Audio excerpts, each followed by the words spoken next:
So are you interested to know where you are along the path? To have some criteria to know what stage you are, how far you are along? Well, we're going to look at one group of 4 stages from the early texts that may be helpful, coming right up.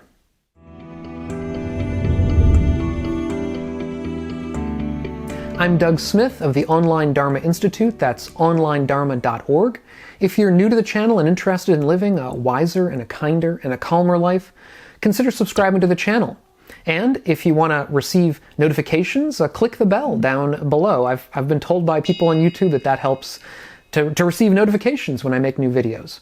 And if you're interested in a deeper dive into elements of the Dharma, into what the Buddha taught and who he was and so on, check out my courses over on onlinedharma.org.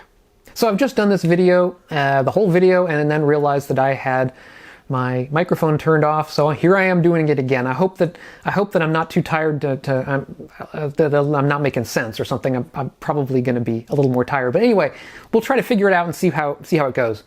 So to begin with, in the early texts there were 4 major stages along the path that we could come up to, and that were very famous in the early texts, and that have become famous, of course, in Theravada Buddhism and in contemporary Buddhism as well, in Theravada countries.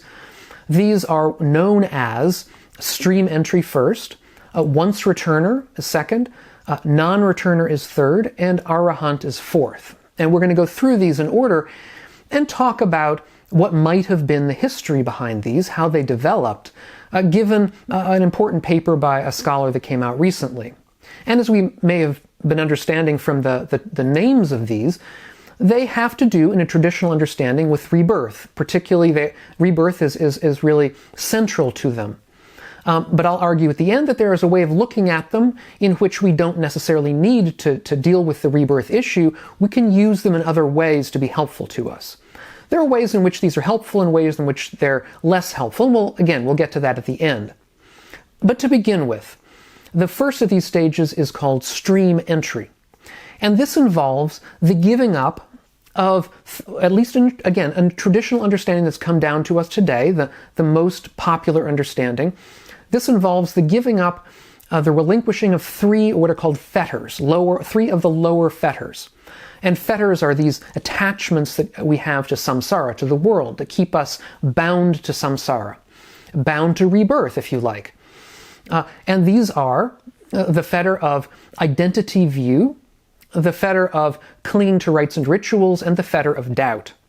Now, identity view is a view, an opinion about ourselves that we are permanent beings, that we have a soul, that we have some essence that persists through time, that was here before we were let's say before we were born, or that arose with our birth and that will persist through our life and persist perhaps into our next rebirth. This is an idea of identity view, that we have some permanent unchanging soul that is a sort of a locus of perfect control for us, and we have to have given that up in order to be a stream enterer. The second of these fetters is clinging to rites and rituals. And traditionally this is understood that some people cling to rites and rituals. They think that doing some kind of a rite or ritual, such as sacrificing to a certain deity, or praying, or chanting, or even just being ethical, is a kind of a ritual that we may take in the world, a sort of a way of being in the world, that any of these is by themselves productive of liberation. So we cling to them because we think we'll get liberated by doing this ritual or performing this rite or following this kind of ethical stricture. And so we have to have given that up in order to be a stream enterer, it said. And the third of these is doubt. And that's doubt with the Buddhist path, doubt about the Dharma.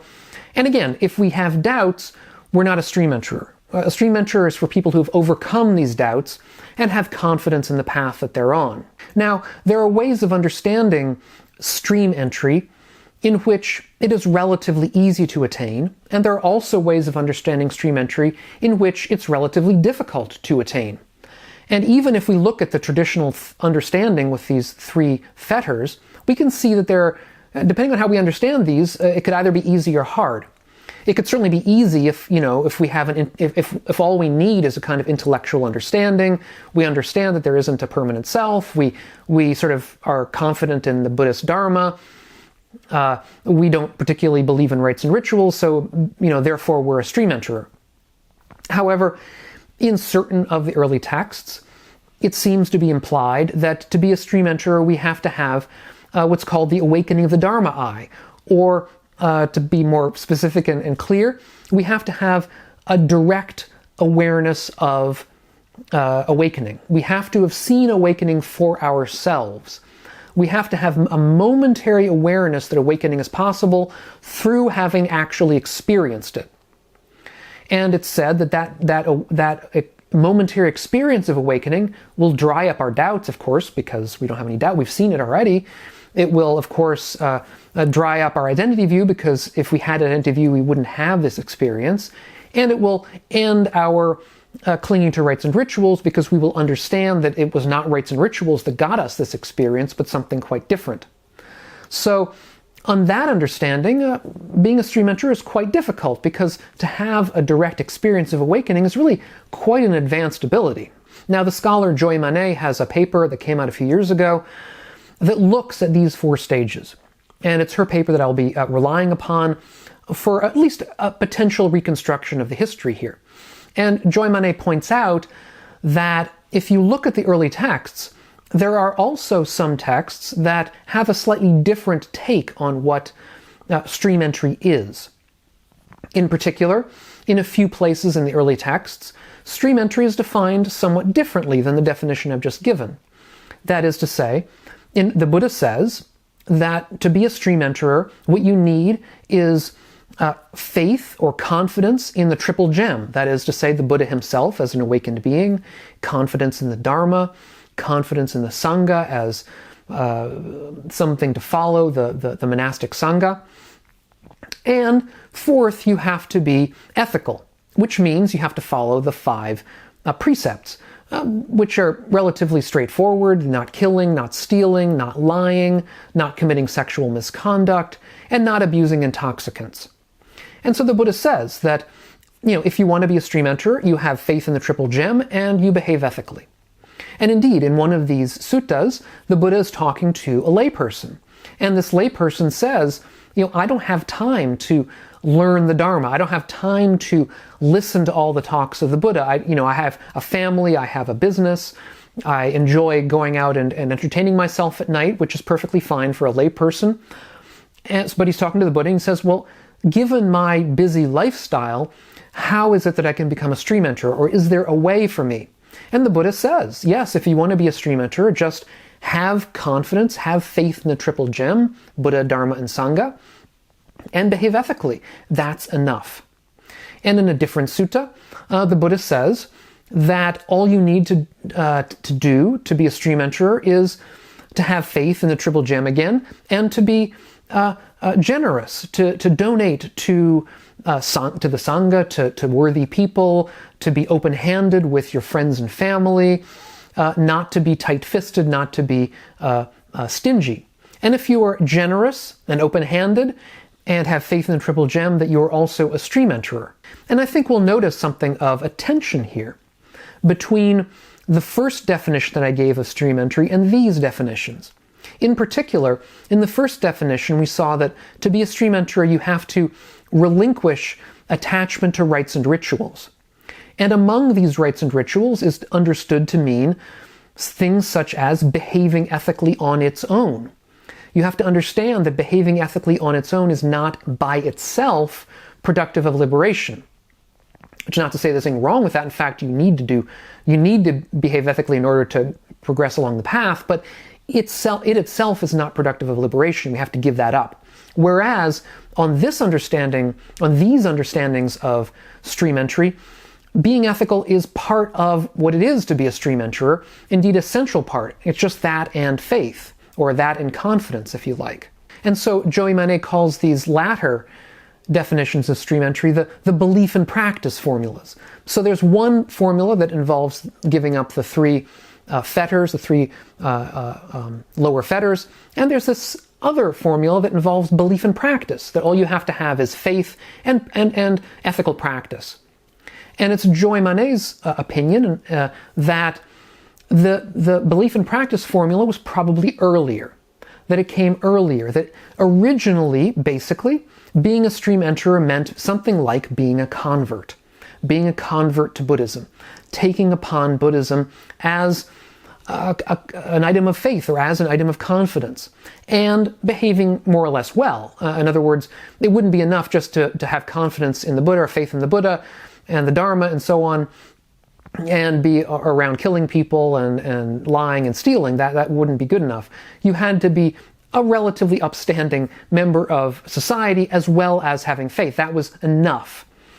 And that later on, other stages developed. And so we'll get to the second of these right now. So the second of these stages is the stage of once returner. And it's said that the once returner is somebody who has somewhat diminished, of course they've given up the same three as the stream enterer, but they've somewhat diminished as well their sense desire, their hatred or ill will, and their delusions about the world. So they're slightly better. They're not simply a stream enterer, but they're a stream enterer with improved tendency towards the world, that is sense desires, towards anger, hatred, or ill will, and towards delusions. And what Joy Manné points out is that the criteria for being a once returner are not very clear. They seem kind of vague. It's not clear when you consider somebody one and when you don't.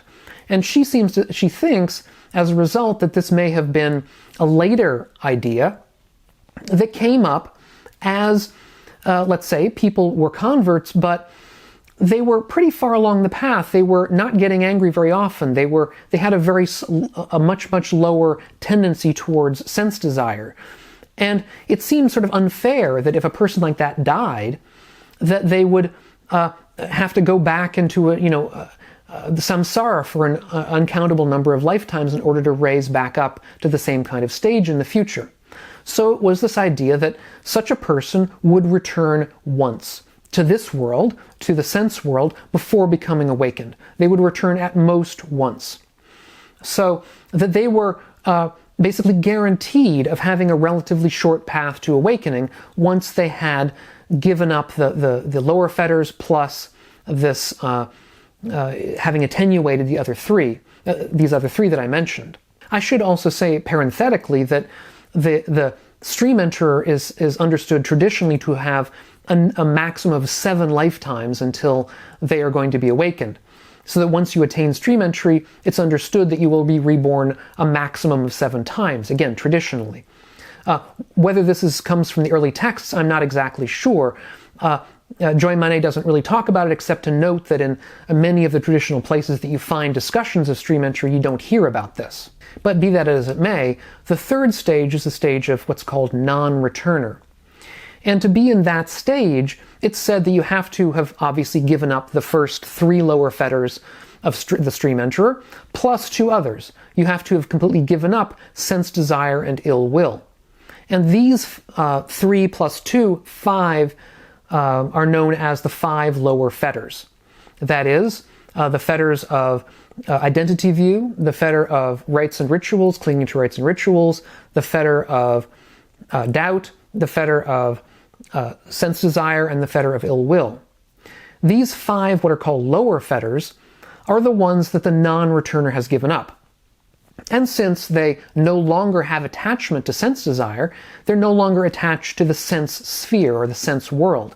And so it is said that they will never return to the sense world again. They'll be reborn in a non-sense realm, in a universe in which there is no sense, there's no senses, there's no physical objects, no eyes, ears, nose, tongue, or body. And from then they will become awakened. That's the traditional understanding. And Joy Manné notes that there are many discussions of these 5 lower fetters elsewhere in the early texts without reference to the idea of a non-returner. So her supposition, her argument would be that these 5 lower fetters existed in the tradition already, that is to say formally, and eventually at some point were taken over as a defining property of the non-returner, because they were something that was floating around in the understanding of the Dharma at the time, that there were these 5 lower fetters. Then they became allied to a certain sort of person, because perhaps it was understood that there were certain people in the community that had given up these 5 lower fetters. They weren't awakened yet. We'll get to what that entails in a moment, but they had given up these 5 lower fetters, which is really quite a long way towards awakening. And again, they might have passed away at that stage. And it seems sort of unfair that such a person who would pass away at a stage that was so close to awakening, although not quite there, would have to go through an unending number of lifetimes in order to get to the same stage again. So it was decreed or said or developed that this person, in fact, only has a maximum of 1 lifetime, and it's not even a lifetime in a sense realm to go. It will be 1 lifetime from there, and then they will be awakened. And the final stage is the stage of Arahat, which is the Pāli word that basically means an awakened being. This is the 4th of the 4, and it involves, of course, the giving up of the 5 lower fetters, as we might expect, plus giving up of what are called 5 higher fetters. These are more difficult fetters to give up. This is attachment to the jhanic stages of form jhana, that is to say, these kinds of very, very pleasurable stages of meditative absorption.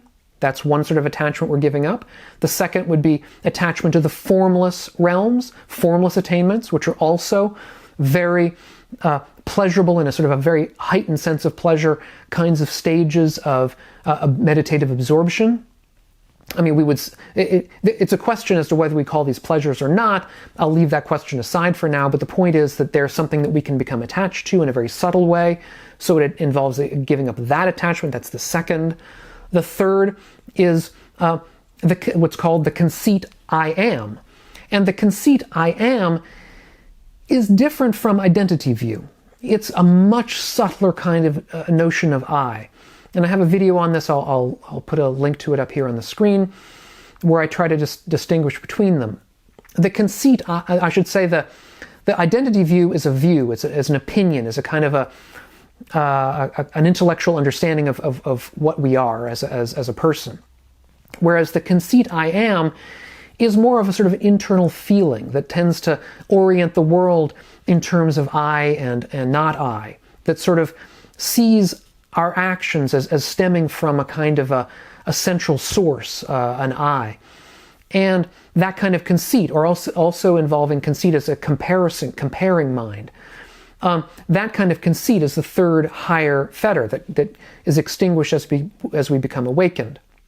The fourth of these higher fetters is restlessness. This is kind of very, very subtle restlessness that something needs to change, that something needs to be done, that we want to move from where we are.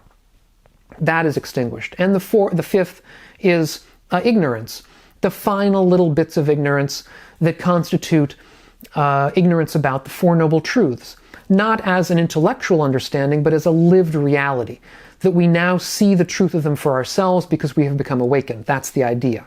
So that is to say that the Arahat gives up these 10 fetters, the 5 lower fetters and the 5 higher fetters. And it's Joy Manné's opinion that originally there were only 2 stages. There was the stage of the convert to Buddhism, who basically had faith in the Buddha, Dharma, and Sangha, and who was an ethical person or a generous person, and that was the stream enterer. And then on the other hand, there was the Arahant, or the awakened being. That was the goal of the practice. So that originally there were only 2 stages, and then the other 2 stages were developed at some later time. Joy Manné believes perhaps after the Buddha's lifetime, although I don't know that that's any more likely than that they would have been developed during the Buddha's lifetime, as his interactions with people and their experiences made him, let's say, modify or make more sophisticated the Dharma.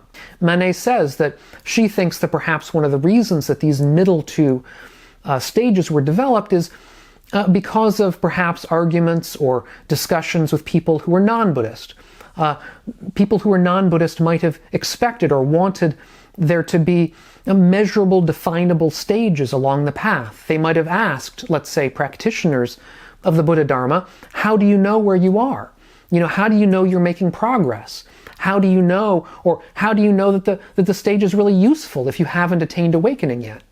And by coming up with additional stages along this path, the Buddha or later Buddhist scholars or thinkers might have said, well, here they are. We have these other two stages which define for us places along the way that aren't very easy to attain and aren't the final attainment either. They're somewhere in between. But so these become sort of definable attainments that make the Buddhist path clearer, perhaps, to non-Buddhists. Clearer the attainments that would be needed.